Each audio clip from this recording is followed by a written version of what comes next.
"Hope resists," he said, shifting on the concrete bench. "Hopelessness adapts."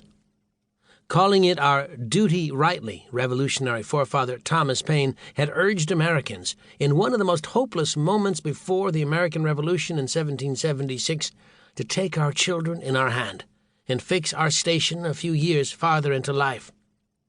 The seeds of our democracy, he reminded the disconsolate, would take root from an American resistance. Paine did not offer a promise but a challenge to the American colonies. "The sun never shined on a cause of greater worth," he wrote in Common Sense. Every generation must decide how that sun will illuminate the challenges of our own times. The language may alter, but the tribulation remains the same. "The sun shines today also," Ralph Waldo Emerson reminded his generation of abolitionists in a dark moment of slavery in 1836.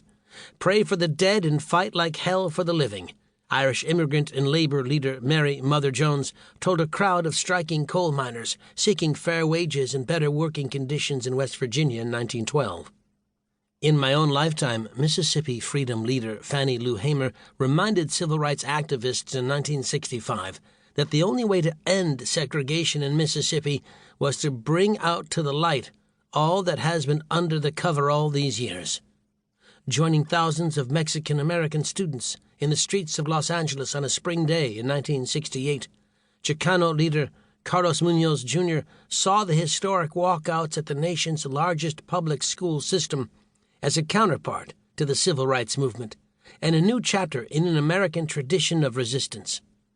In leading a successful 2-year campaign of civil disobedience to halt fracking and the storing of liquid petroleum gas at Seneca Lake in New York, scientist Sandra Steingraber invoked the words in 2017 of poet Ella Wheeler Wilcox, "To sin by silence, when we should protest, makes cowards out of men." More than a decade after she launched the Me Too movement to empower millions to speak out on sexual violence and harassment, activist Tarana Burke was recognized, among many other silence breakers, as the Time Person of the Year in 2017.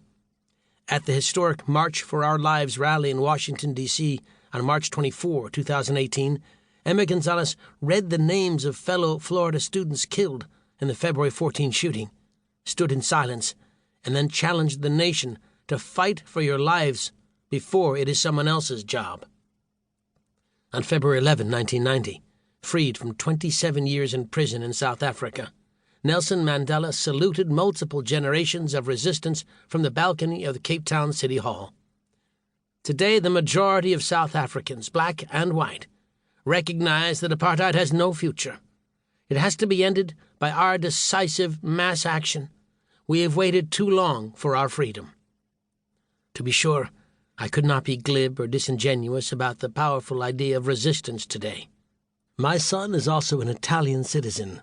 We're la Resistenza Italiana, as he knew well from his grandparents' experience during World War II, and plaques on corners of town piazzas referred to armed liberation and brutal guerrilla warfare against German occupation and fascist forces.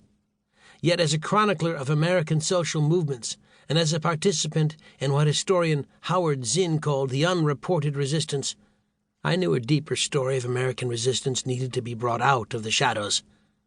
In my earlier books, I have traced the history of rebellion along the Appalachian Mountains and our nation's first frontier, from indigenous and pre-revolutionary war insurrections to the abolitionist, labor, and civil rights movements. I have explored my own family's 200 years of struggle in the American heartland, taking part in militant anti-slavery efforts, union labor battles for coal miners, and present-day environmental movements. I've reported on the cycles of resistance by indigenous, Mexican-American, and rooted communities against anti-immigrant and white supremacist interlopers in the American Southwest.